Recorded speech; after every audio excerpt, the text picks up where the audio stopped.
तो डोंडियाखेड़ा में अभी खोजने का काम, सोने को खोजने का काम यानी कि खुदाई का काम शुरू हुआ है, लेकिन इस खजाने के कई दावेदार भी सामने आ चुके हैं। स्थानीय लोग और पूर्व राजा के वंशज तो पहले से ही 1000 टन सोने पर अपना अपना दावा जता चुके हैं। अब यूपी सरकार ने भी सपने में दिखे इस खजाने को अपना बता दिया है।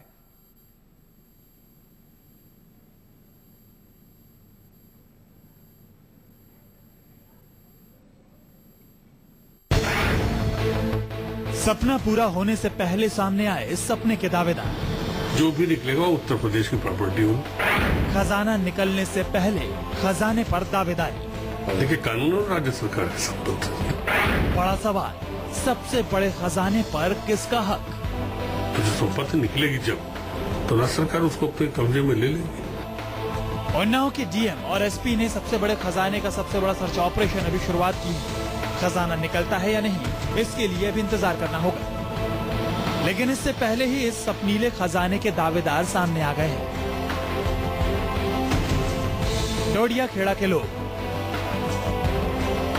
डोंडियाखेड़ा के राजा के वंशज, सब इस खजाने पर अपना अपना दावा कर रहे हैं। लेकिन सबसे बड़ी दावेदारी पेश की है सूबे की सरकार ने। न सूत न कपास जुलाहों में लट्ठम लट्ठा, ये कहावत डोंडियाखेड़ी गांव में सटीक बैठ रहा है। सोना निकला नहीं कि दावेदार सामने आ गए।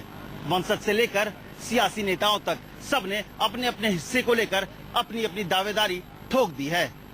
यूपी की सत्तारूढ़ समाजवादी पार्टी के महासचिव नरेश अग्रवाल ने दावा कर दिया है कि 1000 टन सोने की तलाश में खुदाई उनके सूबे में हो रही है, इसलिए कानूनन इस पर सबसे पहला हक यूपी सरकार का है। देखिए, कानून और राज्य सरकार की संपत्ति। देश का लाभ भी कहता है राज्य सरकार का, राज्य सरकार संपत्ति निकलेगी। एक साधु की घोषणा है, खुदाई हो रही है, कुछ दिन रुक जाइए, देखिए क्या निकलता है। बहरहाल जो भी निकलेगा वो उत्तर प्रदेश की प्रॉपर्टी होगी, राज्य सरकार उसको अपनी संपत्ति के रूप में लेगी। नरेश अग्रवाल ताल ठोंक कर दावा कर रहे हैं कि डोंडियाखेड़ा में जो खजाना निकलेगा वो यूपी सरकार की संपत्ति होगी। यही वजह है कि उन्नाव के जिस डोंडियाखेड़ा में खजाने की तलाश में सर्च ऑपरेशन शुरू हुआ है, उसकी पूरी जिम्मेदारी यूपी सरकार की है। यूपी सरकार ने केंद्र और एएसआई, जीएसआई के साथ मिलकर जो खुदाई कर रही है, उसकी सुरक्षा का पूरा इंतजाम किया है। ऐसे में जो सोना मिलेगा उस पर हक यूपी सरकार का होगा। एएसआई इसको कर रहा है, लेकिन राज्य सरकार की संपत्ति होगी। ऐसा नहीं है एएसआई राज्य सरकार को अवॉइड करके संपत्ति ले जाएगी। राज्य सरकार का पूरा सहयोग है, हमने उनको सुरक्षा प्रदान करी है, और जो संपत्ति निकलेगी जब, तो राज्य सरकार उसको अपने कब्जे में ले लेगी। सिर्फ नरेश अग्रवाल ही नहीं, यूपी के एक मंत्री ने भी यही दावा किया है। अखिलेश कैबिनेट में राज्य मंत्री का दर्जा हासिल करने वाले सुनील यादव भी यही दावा कर चुके हैं। संत शोभन सरकार से मुलाकात के बाद यूपी के इस मंत्री ने भी वही दावा किया था जो दावा नरेश अग्रवाल ने किया। देखिए, कानून और राज्य सरकार की संपत्ति। देश का लाभ भी कहता है राज्य सरकार का, राज्य सरकार संपत्ति निकलेगी। एक साधु की घोषणा है, खुदाई हो रही है, कुछ दिन रुक जाइए, देखिए क्या निकलता है। बहरहाल जो भी निकलेगा वो उत्तर प्रदेश की प्रॉपर्टी होगी, राज्य सरकार उसको अपनी संपत्ति के रूप में लेगी। डोंडियाखेड़ा के सपनीले खजाने पर दावा सिर्फ यूपी सरकार ने ही नहीं ठोका है। यूपी सरकार से पहले भी कई लोग इस खजाने पर दावा ठोक चुके हैं। जहां तक डोंडियाखेड़ा के लोगों की बात है, तो वो यूपी सरकार की तरह पूरे खजाने पर दावा नहीं ठोक रहे।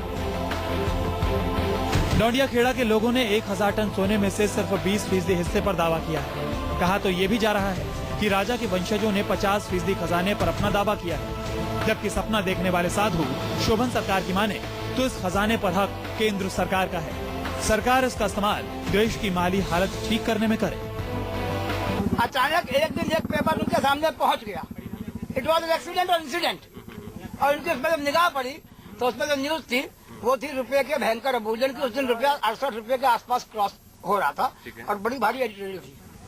तब तो उन महान संत ने मुझे बैठ के चर्चा की और मुझसे बोले रुपया ऐसा क्यों गिर रहा, क्या वजह इसकी, और डॉलर इतना ऊपर क्यों है।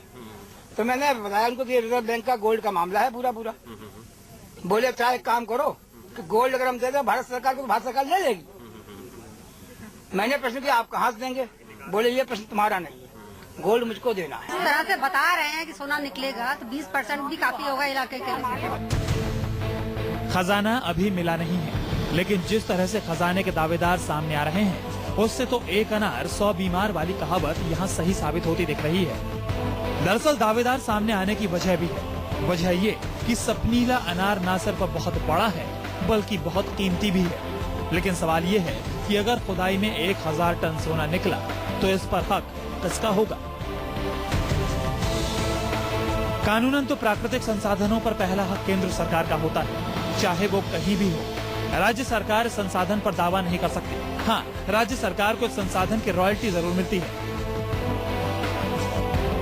ऐसे में अगर डोंडिया खेड़ा में खुदाई से कुछ भी मिलता है तो उस पर हक केंद्र सरकार का होगा, राज्य सरकार या स्थानीय लोगों का नहीं। कुमार कुंदन, मानस श्रीवास्तव और सैयद सुहेल के साथ अमित कुमार, डोंडिया खेड़ा, उन्नाव, न्यूज़ 24।